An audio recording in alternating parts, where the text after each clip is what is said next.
चलिए question number 43 हम देख रहे थे, एक बार फिर से देखते हैं, कुछ टेक्निकल इशू हो गया था।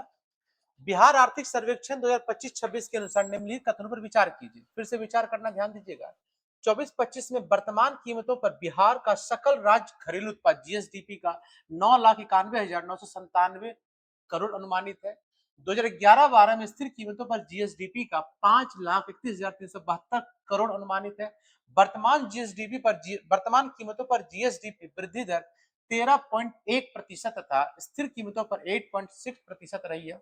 बिल्कुल सही आंसर हमारा है। क्लियर, आगे बढ़ते हैं। चलिए, बिहार आर्थिक सर्वेक्षण 2025-26 के अनुसार निम्नलिखित कथनों पर विचार कीजिए। बिहार आर्थिक सर्वेक्षण 2025-26 के अनुसार निम्नलिखित कथनों पर विचार कीजिए। वर्तमान कीमतों पर प्रति व्यक्ति आय 76,490 है। वर्तमान कीमतों पर प्रति व्यक्ति आय यानी कि प्रेजेंट टाइम की बात करें तो वर्तमान कीमतों पर प्रति व्यक्ति आय 76,940 है। स्थिर कीमतों पर प्रति व्यक्ति आय 40,973 है। बिल्कुल करेक्ट आंसर है हमारा। याद रखिएगा, ये क्वेश्चन पूछा जा सकता है कि बिहार आर्थिक सर्वेक्षण के अनुसार जो वर्तमान कीमत पर कैपिटा इनकम कितना है 76,490, जबकि स्थिर कीमतों पर प्रति व्यक्ति कितना है 40,973। क्लियर, चलिए आगे बढ़ते हैं।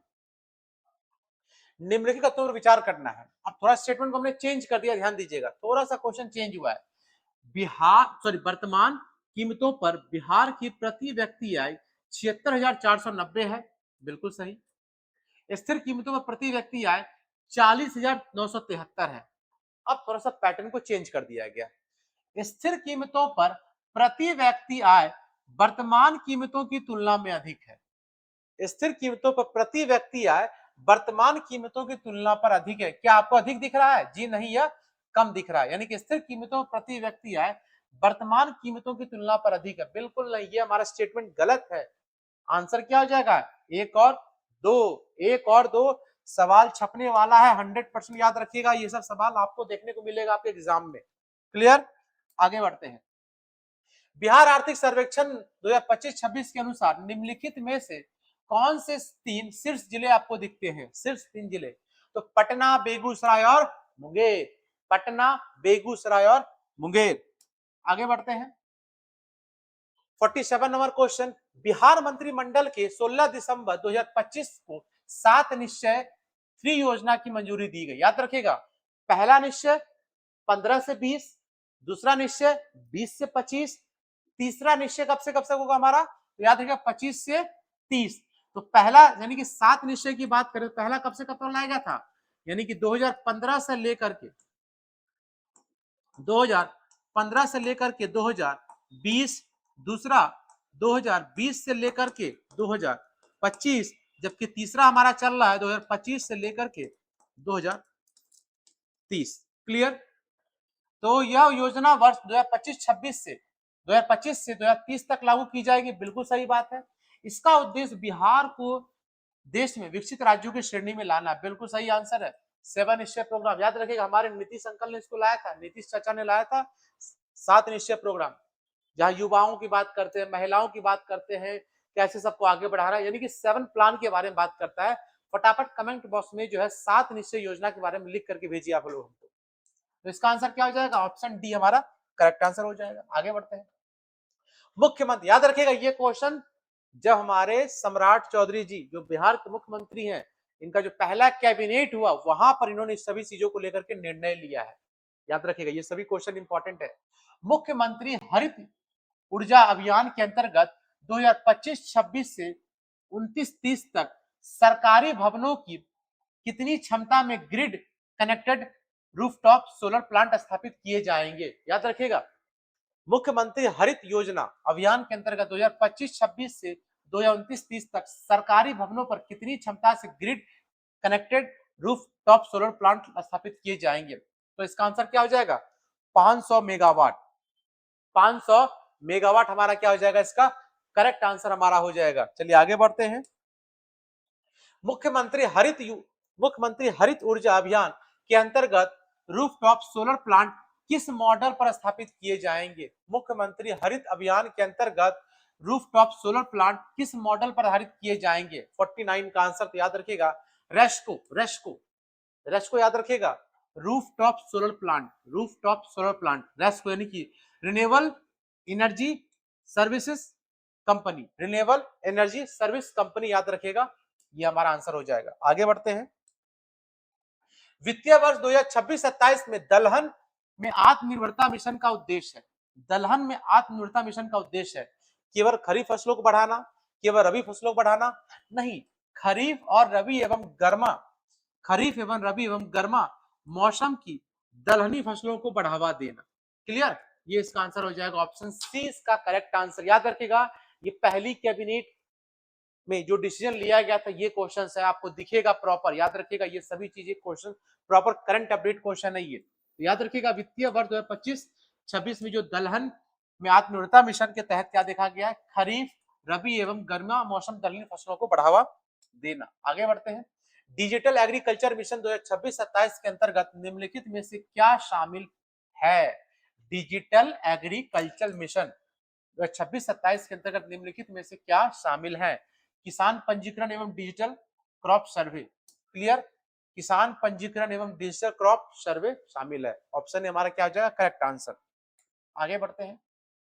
राष्ट्रीय खाद्य सुरक्षा मिशन एवं पोषण मिशन किसके अंतर्गत संचालित किया जाएगा? राष्ट्रीय खाद्य सुरक्षा मिशन एवं पोषण मिशन किसके अंतर्गत संचालित किया जाएगा?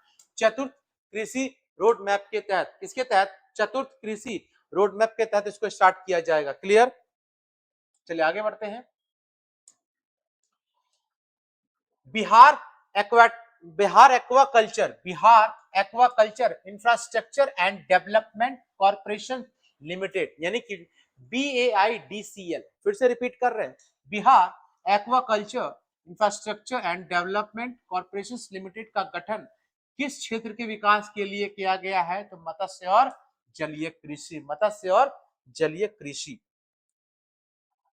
बंद मोतीपुर चीनी मिल किस जिले में स्थित है? बंद मोतीपुर चीनी मिल, याद रखिएगा मुजफ्फरपुर, ये सवाल छपेगा इस बार, चर्चा में बहुत ज्यादा चल रहा है ये। बंद मोतीपुर चीनी मिल किस जिले में स्थित है? तो याद रखिएगा मुजफ्फरपुर में यह स्थित आपको दिखेगा। आगे बढ़ते हैं। 7 निश्चय 2 के अंतर्गत, 7 निश्चय 2 के अंतर्गत COMFFD यानी कि कॉम्फेड में किसके संबंधित परियोजना को स्वीकृति दी गई है? चावल भंडारण, सब जानता है, दूध संग्रह एवं दूध मिलावटी जांच मिशन। याद रखिएगा कॉम्फेड के तहत दूध संग्रहण और दूध मिलावट के जांच के संदर्भ में हमारा ये आंसर सही हो जाएगा। क्लियर, आगे बढ़ते हैं। ग्रीनफील्ड सैटेलाइट टाउनशिप के लिए तकनीकी सलाहकार के रूप में किस संस्था का चयन किया गया है? ग्रीनफील्ड सैटेलाइट टाउनशिप को लेकर के, याद रखिएगा ग्रीनफील्ड सैटेलाइट के संदर्भ में हमारा आंसर क्या हो जाएगा? CPT university of Ahmedabad, CPT university of Ahmedabad. चलिए, निम्नलिखित में से किस शहर को ग्रीनफील्ड सैटेलाइट टाउनशिप योजना के तहत शामिल किया गया? किसको शामिल किया गया?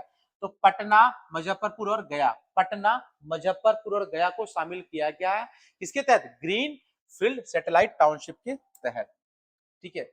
IMF की कौन सी रिपोर्ट वैश्विक राजकोषीय स्थिति का विश्लेषण प्रस्तुत करती है? अब आ गया आपका इंटरनेशनल इकोनॉमी की बात करते हैं तो यहाँ पर संस्थाओं के बारे में क्वेश्चन पूछा जाता है।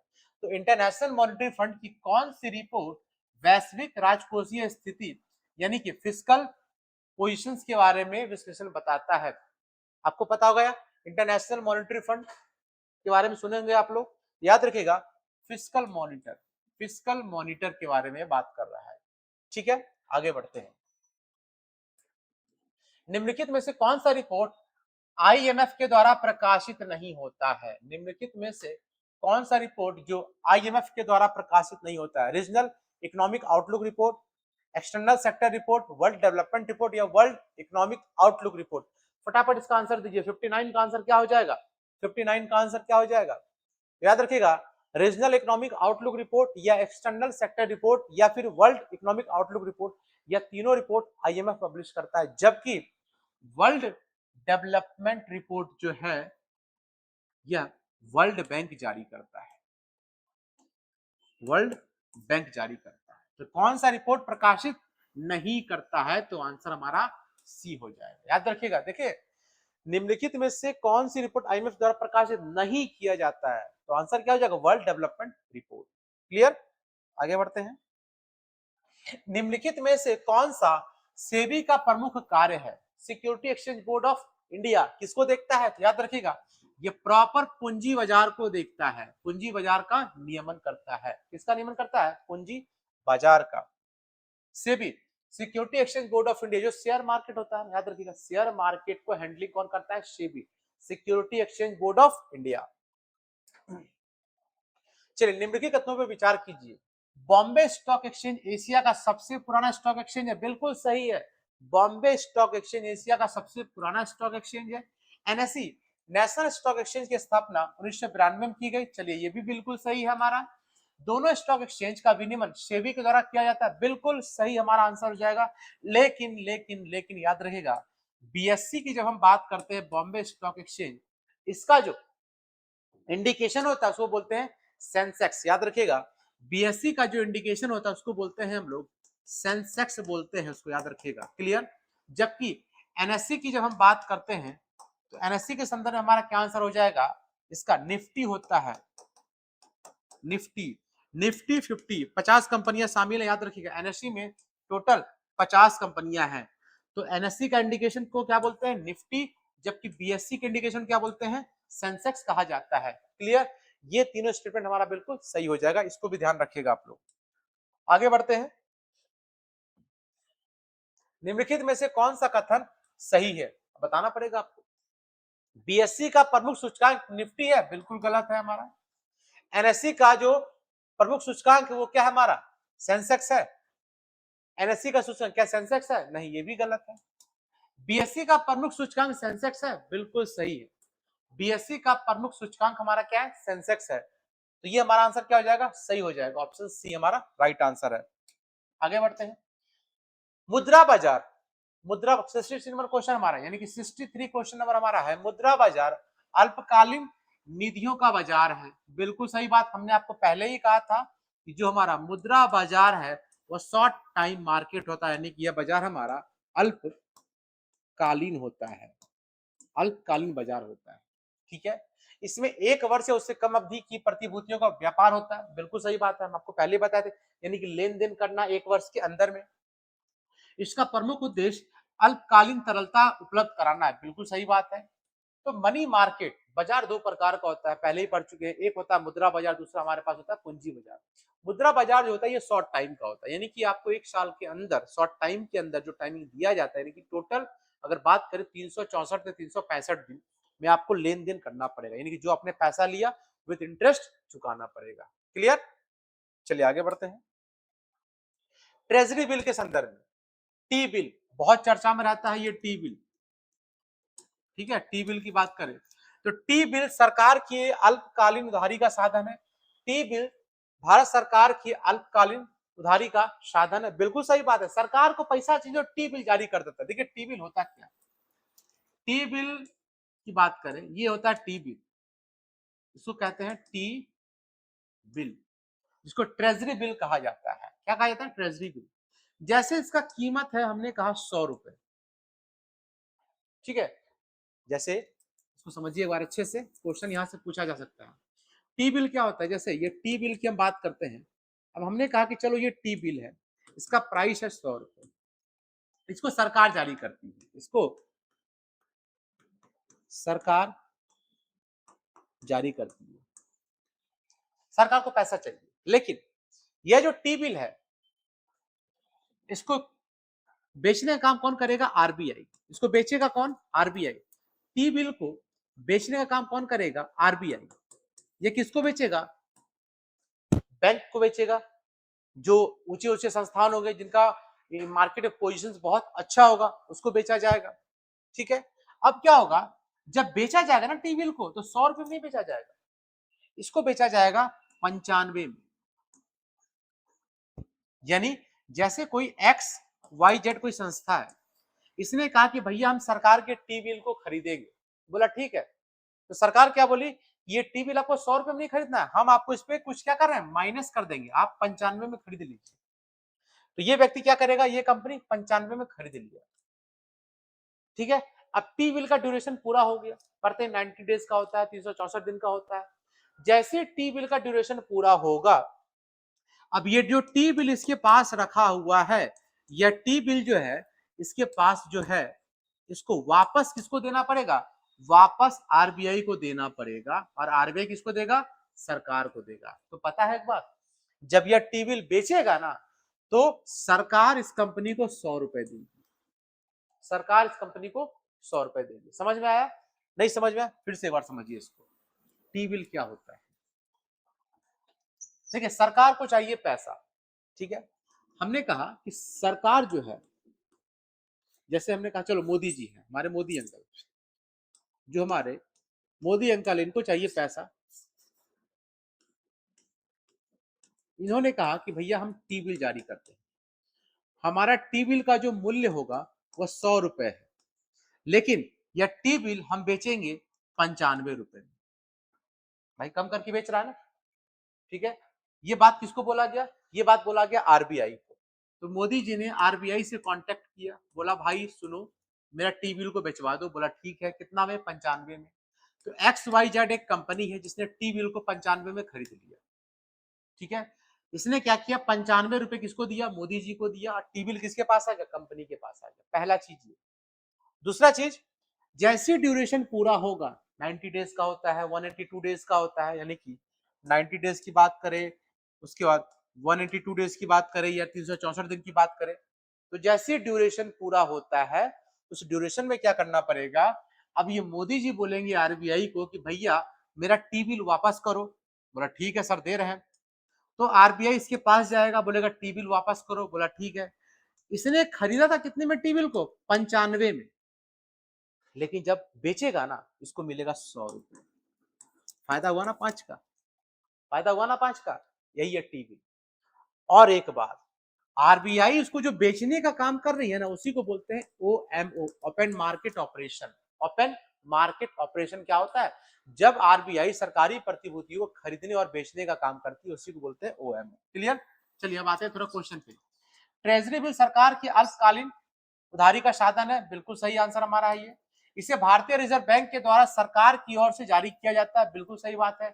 ट्रेजरी बिल पूंजी बाजार का प्रमुख साधन है, बिल्कुल गलत बात। ट्रेजरी बिल जो होता है यह मुद्रा बाजार का साधन है। ट्रेजरी बिल जो है यह मुद्रा बाजार का साधन होता है। क्लियर? 1 और 2 हमारा करेक्ट आंसर हो जाएगा। क्लियर? ट्रेजरी बिल जो होता है मुद्रा बाजार का साधन है, यानी कि मनी मार्केट। चलिए, निम्नलिखित में से कौन सा परिपक्वता अवधि भारत में ट्रेजरी बिल की नहीं है? तो याद रखिएगा 730 दिन। तो ट्रेजरी बिल 91 दिन, 182 दिन और 91 दिन, 182 दिन और 364 दिन का होता है। ठीक है, याद रखिएगा ट्रेजरी बिल 91 दिन, 182 दिन और 364 दिन के अंदर लेन देन कंप्लीट कर लेना है। क्लियर? डी की बात करें तो हमारा ये ऑप्शन सही हो जाएगा, नहीं पूछ रहा है आपसे। चलिए अब आइए open market operation. Open market operation भारतीय रिजर्व बैंक आरबीआई की मौद्रिक नीति का उपकरण है, बिल्कुल सही बात। अभी हमने आपको बताया कि जब आरबीआई सरकार की प्रतिभूति को खरीदने और बेचने का काम करेगी, जैसे हमने कहा कि हमारा टी बिल है, ये सरकार का टी बिल है, अब आरबीआई इसको बेच रही है, ठीक है। तो जो बेच रही है फिर खरीद रही है, तो इसी को बोलते हैं ओपन मार्केट ऑपरेशन, यानी कि प्रतिभूतियों को बेचना और खरीदना। क्लियर? ओएमओ के अंतर्गत आरबीआई सरकारी प्रतिभूतियों खरीद एवं बिक्री करती है, बिल्कुल सही बात है। ओएमओ का उद्देश्य अर्थव्यवस्था में तरलता का प्रबंधन करना है, बिल्कुल सही आंसर है। यानी कि तीनों के तीनों हमारा क्या जाएगा? करेक्ट आंसर हो जाएगा। ठीक है, ओपन मार्केट ऑपरेशंस। आगे बढ़ते हैं। वर्ष 1991 में भारत की नई आर्थिक नीति न्यू इकोनॉमिक पॉलिसी लागू की गई, बिल्कुल सही बात है। वर्ष 1991 में भारत की नई आर्थिक नीति न्यू इकोनॉमिक पॉलिसी लाई गई थी। एलपीजी रिफॉर्मेशन हमने पहले ही बात किया था। लिबरलाइजेशन, प्राइवेटाइजेशन और ग्लोबलाइजेशन, यानी कि निजीकरण, उदारीकरण और वैश्वीकरण। इस नीति का मुख्य उद्देश्य उदारीकरण, निजीकरण और वैश्वीकरण था।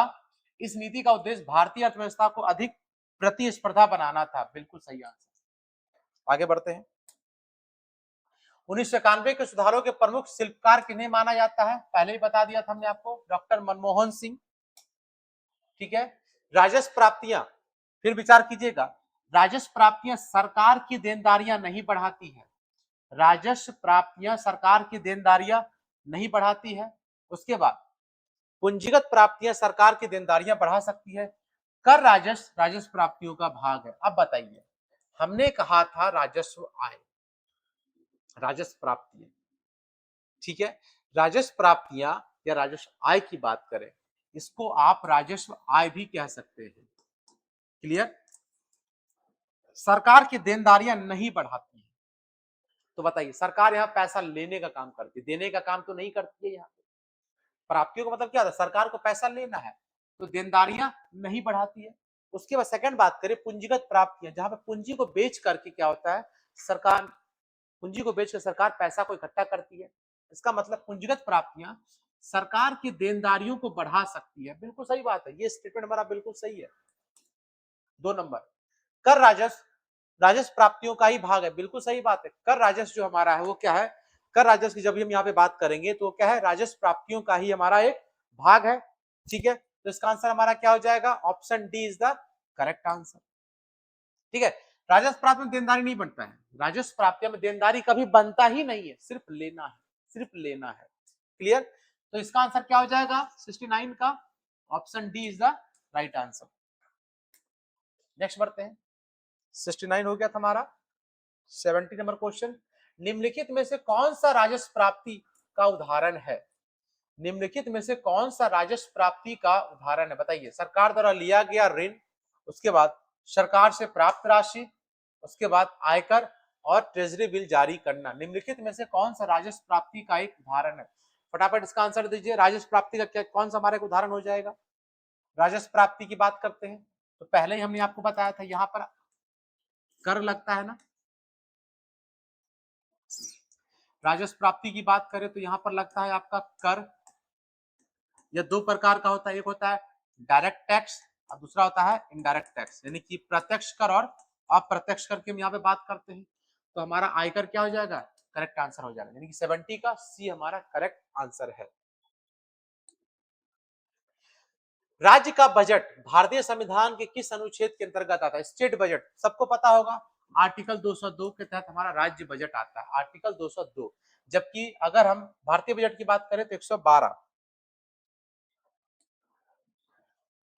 चलिए, मुख्यमंत्री युवा उद्यमी योजना के संबंध में निम्नलिखित कथनों पर विचार कीजिए। मुख्यमंत्री युवा उद्यमी योजना के संदर्भ में देखिए, पहला स्टेटमेंट, योजना के अंतर्गत व्यवसाय स्थापना हेतु अधिकतम जो राशि 10 लाख तक की वित्तीय सहायता प्रदान की जाती है। बिल्कुल सही बात है। कुल राशि का 50% अधिकतम 5 लाख अनुदान के रूप में दिया जाता है। शेष 50% की राशि 1% ब्याज दर पर ऋण के रूप में उपलब्ध कराई जाती है। बिल्कुल सही आंसर है। मुख्यमंत्री युवा उद्यमी योजना के लिए है ये, 10 लाख रुपया दिया जाएगा, 50% आपको, यानी कि 5 लाख पहले दे दिया जाएगा, उसके बाद जो राशि मिलेगा उस पर 50% का, यानी 50% पे 1% का ब्याज दर आपको देना पड़ जाएगा। किसके तहत?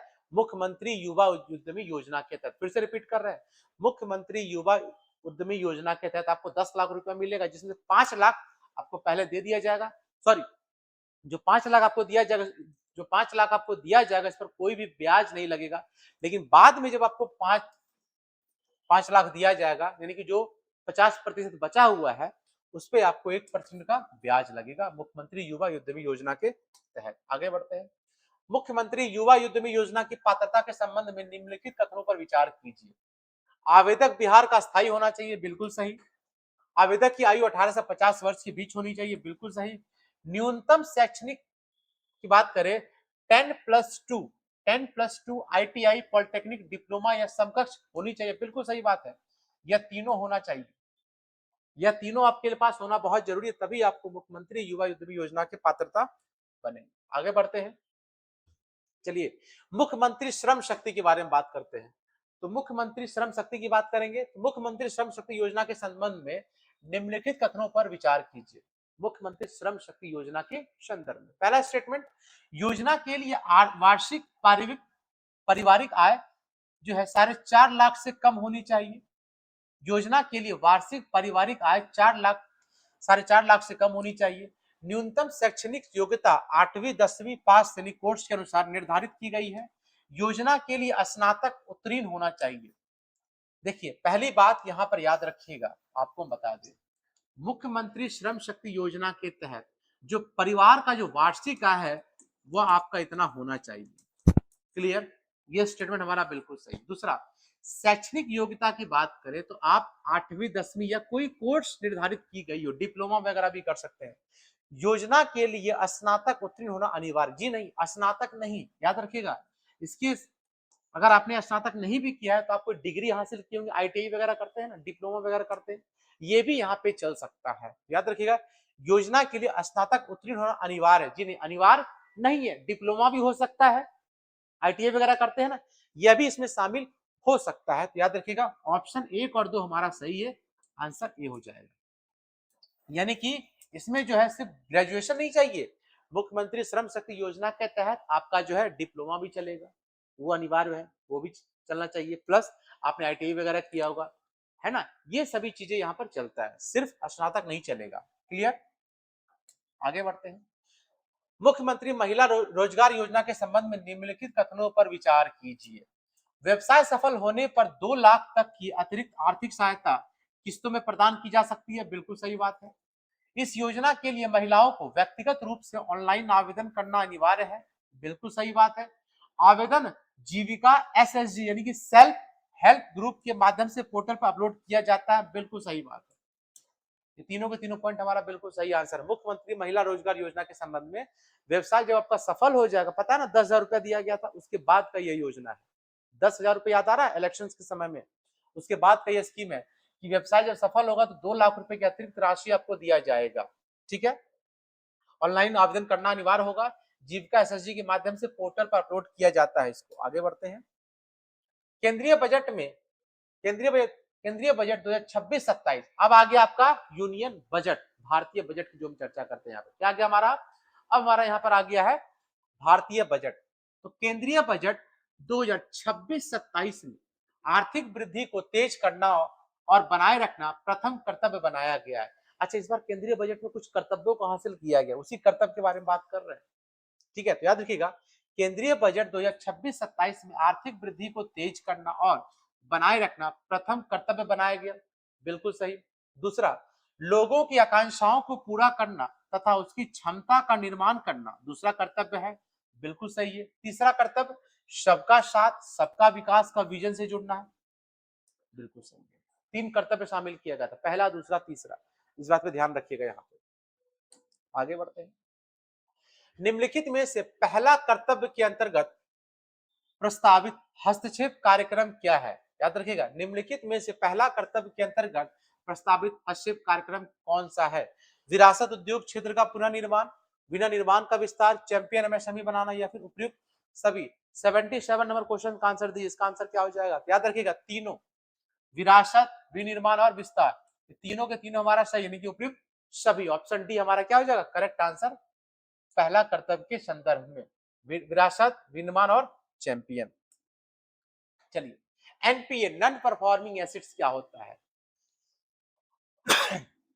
तो एनपीए, यदि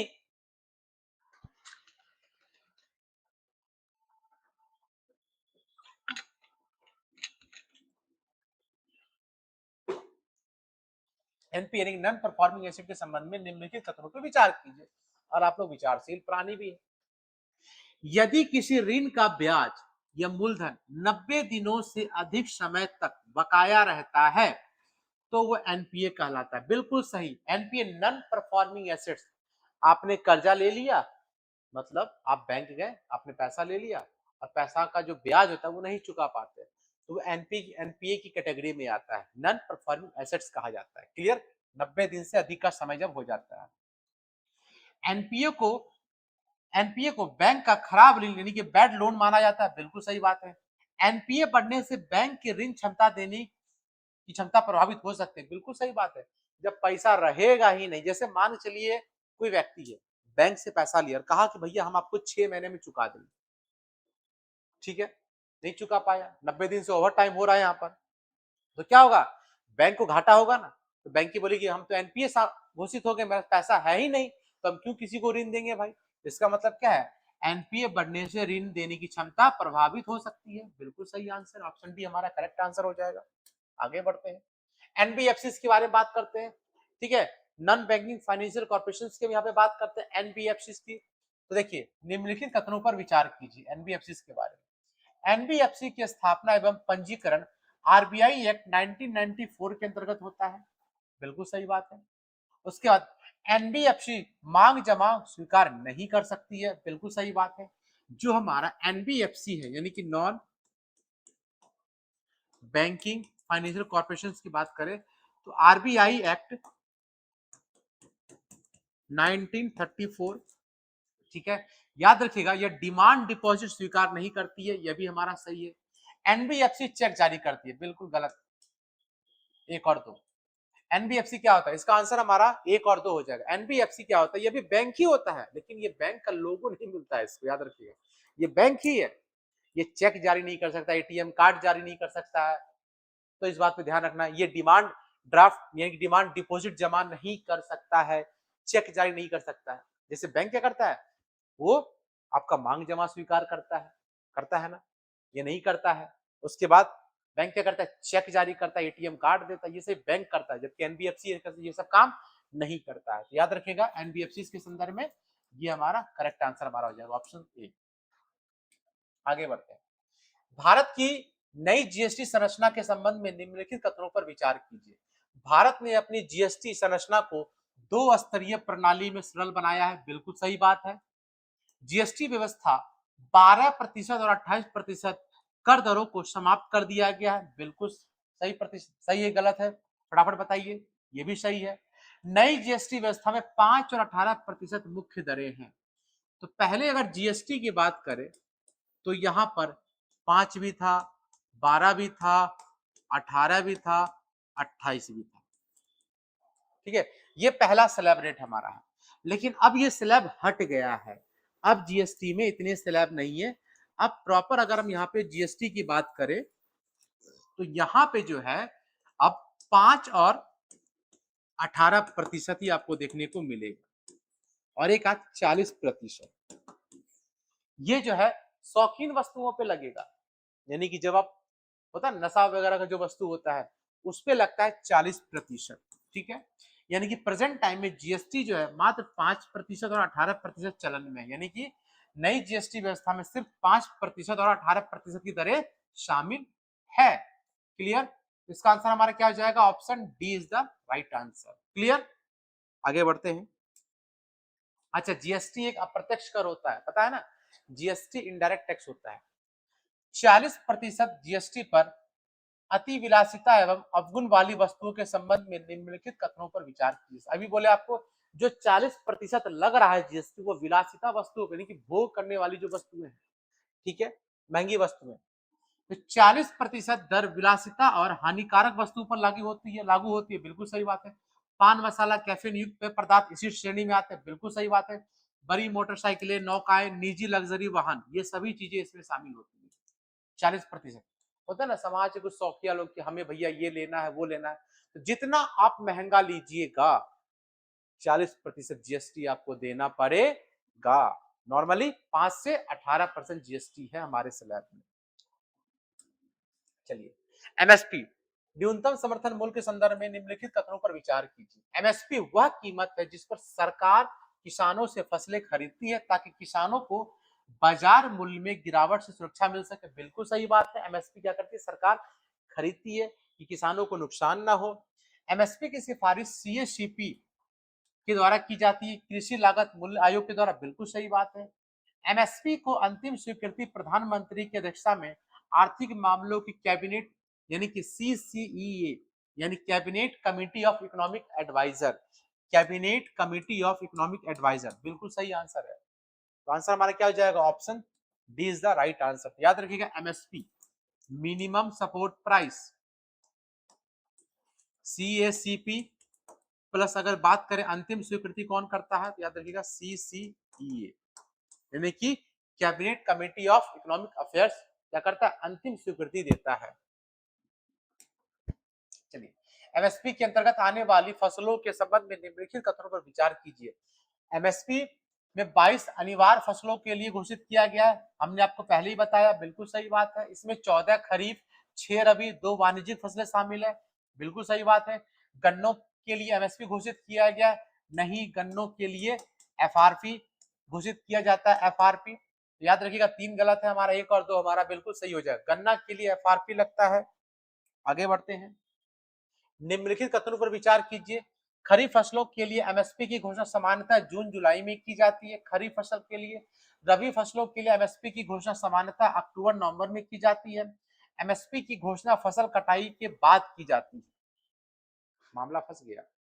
जब भी हम यहाँ पे एमएसपी की बात करेंगे, एमएसपी में जो हमारा खरीफ फसल होता है, ठीक है, जो कि मई और जून का महीना होता है, यानी कि बुआई से पहले एमएसपी का घोषणा किया जाता है। याद रखिएगा, खरीफ फसल की जब भी बात करेंगे, यानी एमएसपी की जब भी बात करेंगे, तो खरीफ और रबी फसल की बुआई से पहले एमएसपी का घोषणा किया जाता है। क्लियर?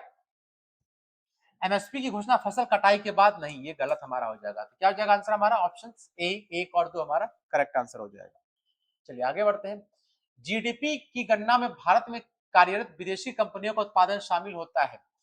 जीडीपी की गणना में भारत में कार्यरत विदेशी कंपनियों का उत्पादन शामिल होता है, बिल्कुल सही बात है। विदेशों में कार्यरत भारतीय कंपनियों को जीडीपी में शामिल होता है? नहीं, ये शामिल नहीं होता है। तो आंसर हमारा क्या हो जाएगा? Option C. विदेशों में जो भारतीय कंपनी काम कर रही है वह वहां के जीडीपी में काउंट होगा, हमारे जीएनपी में काउंट होता है, ग्रॉस नेशनल प्रोडक्ट में काउंट होता है। क्लियर? आगे बढ़ते हैं। एनडीपी प्राप्त करने के लिए जीडीपी में मूल्यह्रास डेप्रिसिएशन को जोड़ा जाता है। मूल्यह्रास पूंजीगत वस्तुओं के घिसने या पुरानी होने के कारण होता है। देखिए, जब भी हम यहाँ पे एनडीपी की बात करेंगे, नेट डोमेस्टिक प्रोडक्ट की बात करेंगे, तो याद रखिएगा एनडीपी निकालने के लिए, यानी कि जब हमें एनडीपी निकालना हो, तो एनडीपी निकालने के लिए जीडीपी माइनस डेप्रिसिएशन प्लस नहीं होगा, ये गलत हो जाएगा हमारा। क्लियर? ये स्टेटमेंट गलत है। मूल्यह्रास पूंजीगत वस्तु घिसने या पुरानी होने के कारण का होता है, बिल्कुल सही आंसर है। डेप्रिसिएशन मूल्यह्रास किसको बोलते हैं? जैसे आपने कार खरीदा, आपका कार को जब 5 साल के बाद बेचिएगा तो प्राइस आपको कम मिलेगा ना, घिसावट व्यय उसी को बोलते हैं मूल्यह्रास, यानी कि कम प्राइस में बेचना। क्लियर? याद रखिएगा, जब भी एनडीपी निकालेंगे तो जीडीपी माइनस डेप्रिसिएशन, यानी कि सकल घरेलू उत्पाद माइनस क्या हो जाएगा हमारा? मूल्यह्रास। चलिए, संशोधित डब्ल्यूपीआई श्रृंखला 2022-23 को आधार वर्ष बनाया गया है, बिल्कुल सही बात है। बेस ईयर के बारे में पता होना चाहिए, डब्ल्यूपीआई का बेस ईयर कितना है? 2022-23। डब्ल्यूपीआई बास्केट में वस्तुओं की संख्या 697 से बढ़ाकर 695 कर दी गई है, बिल्कुल सही बात, एकदम करंट क्वेश्चन है, याद रखिए, करंट अफेयर सही है। डब्ल्यूपीआई का बेस ईयर की बात करें 2022-23 हो गया है। डब्ल्यूपीआई बास्केट में वस्तुओं की संख्या 697 से बढ़ा करके 957 कर दी गई है। 1 और 2 क्या हो जाएगा? इसका करेक्ट आंसर हो जाएगा। डब्ल्यूपीआई का प्रथम बिंदु फर्स्ट पॉइंट ऑफ सेल पर कीमतों को मापता है, यानी कि जब हम यहाँ पे होलसेल प्राइस इंडेक्स की बात करते हैं, फिर हम सीपीआई की बात करते हैं, तो डब्ल्यूपीआई के संदर्भ में, यानी कि डब्ल्यूपीआई बिक्री के प्रथम बिंदु फर्स्ट पॉइंट ऑफ सेल पर कीमतों को मापता है।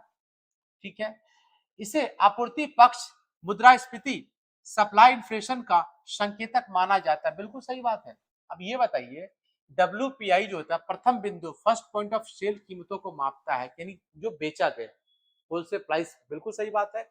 इसे आपूर्ति पक्ष सप्लाई साइड इन्फ्लेशन का संकेतक माना जाता है, बिल्कुल सही आंसर है। ऑप्शन की बात करें, सी हमारा करेक्ट आंसर हो जाएगा। आगे बढ़ते हैं। थोक मूल्य सूचकांक भारत में प्रत्येक माह प्रकाशित किया जाता है, बिल्कुल सही बात है। डब्ल्यूपीआई का प्रकाशन वाणिज्य एवं उद्योग मंत्रालय के अंतर्गत आर्थिक सलाहकार के कार्यालय office of the economic adviser के द्वारा किया जाता है, बिल्कुल सही बात है। तो यानी कि जो हमारा डब्ल्यूपीआई होता है उसको पब्लिश कौन करता है? तो डब्ल्यूपीआई को पब्लिश कौन करता है, याद रखिएगा, तो office of the economic adviser करता है। क्लियर? चलिए आगे बढ़ते हैं। भारत में उपभोक्ता मूल्य सूचकांक सीपीआई का प्रकाशन राष्ट्रीय सांख्यिकी कार्यक्रम एनएसओ के द्वारा किया जाता है, बिल्कुल सही बात है। राष्ट्रीय सांख्यिकी कार्यक्रम एनएसओ सांख्यिकी कार्यक्रम कार्यान्वयन मंत्रालय मॉस्पी के अधीन कार्य करता है, याद रखिएगा, मॉस्पी, मॉस्पी, ठीक है। ये मॉस्पी जो होता है ये मंत्रालय है, इसी के अंदर में हमारा क्या आता है? एनएसओ आता है, यानी कि नेशनल की अगर हम बात करें तो नेशनल स्टैटिकल ऑफिस की बात करें तो मॉस्पी के अंदर में ही आते हैं, यानी कि जो हमारा स्टैटिकल, याद रखिएगा मॉस्पी क्या हमारा, ये हमारा स्टैटिकल प्रोग्रामिंग, यानी कि जो प्रोग्राम मिनिस्ट्री हमारा ये होता है जो प्रॉपर देखता है हर चीजों को। इसके अंदर में क्या आता है हमारा एनएसओ आता है, यानी कि पूछा जाएगा आपसे कि राष्ट्रीय सांख्यिकी कार्यालय यानी कि एनएसओ किसके अधीन काम करता है, तो मॉस्पी के अधीन कार्य करता है। 1 और 2 हमारा करेक्ट आंसर हो जाएगा। ठीक है, आगे बढ़ते हैं। फिलिप्स कर्व बेरोजगारी दर एवं मुद्रास्फीति दर के बीच के संबंध को दर्शाता है, पढ़े ही होंगे बहुत बार। फिलिप्स कर्व जो है बेरोजगारी और मुद्रास्फीति के दर के संबंध को बताता है। अल्पकाल में यह दोनों के बीच विपरीत संबंध को प्रदर्शित करता है, बिल्कुल सही आंसर। क्लियर, फिलिप्स कर्व के बारे में जो बेरोजगारी और मुद्रास्फीति दर दोनों के संबंध को दर्शाता है, जो कि अल्पकाल होता है, याद रखिएगा। उसके बाद स्टेटमेंट 1, अलग कमिटी ने ग्रामीण क्षेत्रों के लिए 2400 कैलोरी प्रतिदिन का मानक निर्धारित किया, शहरी क्षेत्रों के लिए 2100 कैलोरी, बिल्कुल सही बात है, कैलोरी के आधार पर यहाँ पर मापा गया। तीसरा, इस समिति ने स्वास्थ्य एवं शिक्षा पर निजी व्यय गरीबी मापन का शामिल किया, किस समिति के तहत पूछा जा रहा है, अलग कमिटी के संदर्भ में पूछा जा रहा है, याद रखिएगा अलग कमिटी के संदर्भ में पूछा गया था। यहाँ पर एक वर्ड छूट गया है कि अलग कमिटी के संदर्भ में, ठीक है, तो याद रखिएगा अलग कमिटी जो है जिन्होंने कैलोरी के हिसाब से बताया था कि शहर ग्रामीण क्षेत्रों के लोगों को 2400 कैलोरी चाहिए। अगर इतना कैलोरी आपको नहीं मिल रहा है तो आप गरीब हैं, क्या है आप गरीब हैं। कहाँ के लोग, ग्रामीण के लोग।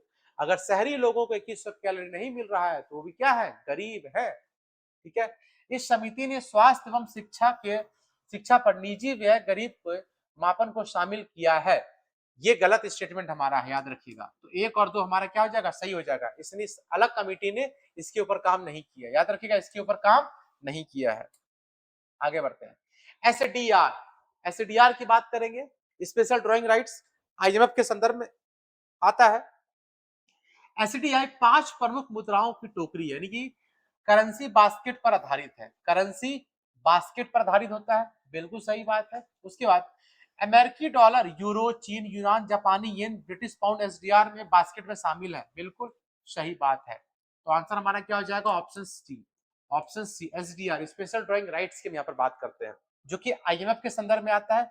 यह 5 इंपॉर्टेंट करेंसी दिखता है वर्ल्ड के स्तर पर, जहां अमेरिका का डॉलर है, यूरोपियन नेशन का यूरो है, चाइना का यूनान है, जापानी का येन है, ब्रिटिश का पाउंड है। निम्नलिखित में से कौन सा कथन सही है, सेवा कर के संदर्भ में, सर्विस टैक्स के संदर्भ में। तो याद रखिएगा इसका आंसर क्या हो जाएगा, केंद्र सरकार के द्वारा लगाए जाने वाला अप्रत्यक्ष कर, केंद्र सरकार के द्वारा लगाए जाने वाला अप्रत्यक्ष कर। क्लियर, अब आइए आरटीजीएस और निफ्ट के संबंध में निम्नलिखित कथनों पर विचार कीजिए, ध्यान से पढ़िएगा इसको, आरटीजीएस के संदर्भ में। ठीक है, तो आरटीजीएस का निपटान सेटलमेंट का समय तत्कालीन रियल टाइम में होता है, बिल्कुल सही बात है, रियल टाइम ग्रॉस सेटलमेंट तुरंत हो जाता है, जबकि निफ्टी का भुगतान कुछ समय लगता है। ये स्टेटमेंट हमारा बिल्कुल सही है। RTGS real time gross settlement, तुरंत पैसा चला जाता है, जबकि निफ्ट क्या होता है, थोड़ा टाइम लेता है, आधा घंटा 1 घंटा समय लेता है। आरटीजीएस में ग्राहक का आवक लेन देन के लिए शुल्क लिया जाता है, बिल्कुल गलत बात है, बिल्कुल गलत बात है। ना ही आरटीजीएस में ना ही निफ्ट में किसी प्रकार कोई भी शुल्क नहीं लगता है। आरटीजीएस के परिचालन कुछ घंटे निश्चित दिनों तक सीमित होते हैं, जबकि निफ्ट कुछ मामलों में ऐसा नहीं है, ये गलत है, याद रखिएगा। केवल ए इसका आंसर हो जाएगा। आरटीजीएस तुरंत हो जाता है, निफ्ट में थोड़ा समय लगता है, स्टेटमेंट को चेंज कर दिया गया। ठीक है, आंसर हमारा क्या हो जाएगा, केवल एक। ये सब क्या है ना, पेमेंट सिस्टम होता है, रियल टाइम ग्रॉस सेटलमेंट की बात करें, निफ्ट की बात करें तो यहाँ पे ये क्या है, ये इलेक्ट्रॉनिक फंड ट्रांसफर हमारा होता है, जो कि थोड़ा समय लेता है, निफ्ट को थोड़ा समय लगता है, आरटीजीएस तुरंत पैसा चला जाता है। आगे बढ़ते हैं, निम्नलिखित में कौन सा अप्रत्यक्ष कर है।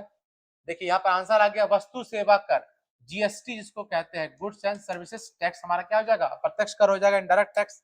आगे बढ़ते हैं, ओईसीडी के अनुसार किसी कंपनी में 10% या उससे अधिक वोटिंग पावर होने पर निवेश सामान्यतः एफडीआई माना जाता है, बिल्कुल सही बात है, एफडीआई। अगर आपने 10% से अधिक फॉरेन में इन्वेस्टमेंट किया है, विदेशों में इन्वेस्टमेंट किया है किसी कंपनी के ऊपर, तो एफडीआई होता है। ठीक है, 10% से कम वोटिंग पावर पर यह एफपीआई माना जाता है, फॉरेन पोर्टफोलियो इन्वेस्टमेंट। बिल्कुल सही बात है। तो जो हमारा एफडीआई होता है वह 10% से अधिक होता है, जो हमारा एफपीआई होता है वो हमारा 10% से कम होता है। ठीक है, इस बात पर ध्यान रखना है। विनिवेश का अर्थ सार्वजनिक क्षेत्र के उपक्रमण यानी कि पब्लिक सेक्टर अंडरटेकिंग पीएसयू, सरकार की हिस्सेदारी को बेचना है। बिल्कुल सही बात है। विनिवेश का उद्देश्य सरकारी संसाधन जुटाना, सार्वजनिक उपक्रमों की दक्षता बढ़ाना। आपने सुना होगा एयर इंडिया के बारे में। एयर इंडिया ये पहले सरकार का हुआ करता, सरकार ने बेच दिया, उसी को बोलते हैं विनिवेश। सरकार को पैसा चाहिए, सरकार चला नहीं पा रही है, सरकार ने बेच दिया अपनी कंपनी को, एयर इंडिया को बेच दिया। तो क्या किया, विनिवेश कर दिया। तो आंसर क्या हो जाएगा हमारा, ऑप्शन 2 हमारा, ऑप्शन सी हमारा करेक्ट आंसर। 1 और 2 दोनों सही हो जाएगा। विनिवेश क्या होता है, सरकार को पैसा चाहिए, सरकार पूंजी को बेच करके पैसा इकट्ठा करती है, उसी को विनिवेश बोलते हैं। आगे बढ़ते हैं। प्रश्न, बेरोजगारी में आवश्यकता से अधिक श्रमिक कार्यरत करते हैं। बिल्कुल सही बात है। डिसगाइज्ड अनएम्प्लॉयमेंट, जहां 4 मजदूर चाहिए वहां 8 मजदूर काम कर रहे हैं। अतिरिक्त श्रमिकों को हटाने पर कुल उत्पादन में समानता कोई कमी नहीं आती, कोई प्रभाव नहीं पड़ता। याद रखिएगा, जहां पर 2 मजदूर चाहिए तो वहां पे 4 मजदूर काम कर रहा है, उत्पादन पर कोई प्रभाव नहीं पड़ेगा। 2 करेगा तो भी उतना ही होगा, 4 करेगा तो भी उतना ही होगा। और आज का आखिरी सवाल है, भुगतान संतुलन, बैलेंस ऑफ पेमेंट शीट किसी देश और शेष विश्व के बीच एक निश्चित अवधि में होने वाले सभी आर्थिक लेन देन का व्यवस्थित लेखा चोखा होता है। बिल्कुल सही बात है।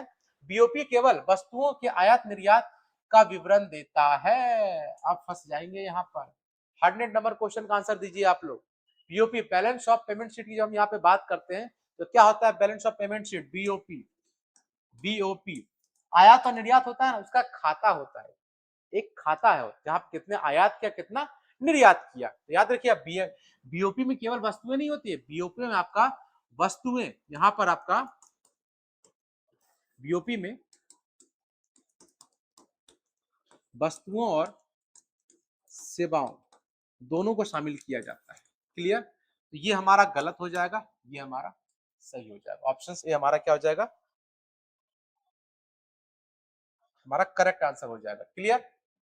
तो आज हमने इकोनॉमिक्स के 100 इंपॉर्टेंट क्वेश्चन देखे जो हमारे लिए जरूरी है, 73वीं बीपीएससी के लिए इंपॉर्टेंट, हमारे लिए इंपॉर्टेंट हो जाता है। क्लियर। अभी जो आपका एग्जाम होने वाला है उसके लिए बहुत ज्यादा इंपॉर्टेंट हो जाता है 72वीं के लिए, जहां पर आपको इसके बारे में देखना पड़ेगा। ध्यान से इस 100 क्वेश्चन को देखिए, जहां पर हमने बिहार, भारत और जो इंपॉर्टेंट टॉपिक्स वगैरह थे, जो क्वेश्चन को हम लोगों ने कवर किया। ठीक है, फिर हम मिलेंगे एक एक नए क्वेश्चन के साथ, एक नए दौर के साथ। तब तक के लिए आप सबको गुड बाय, जय हिंद।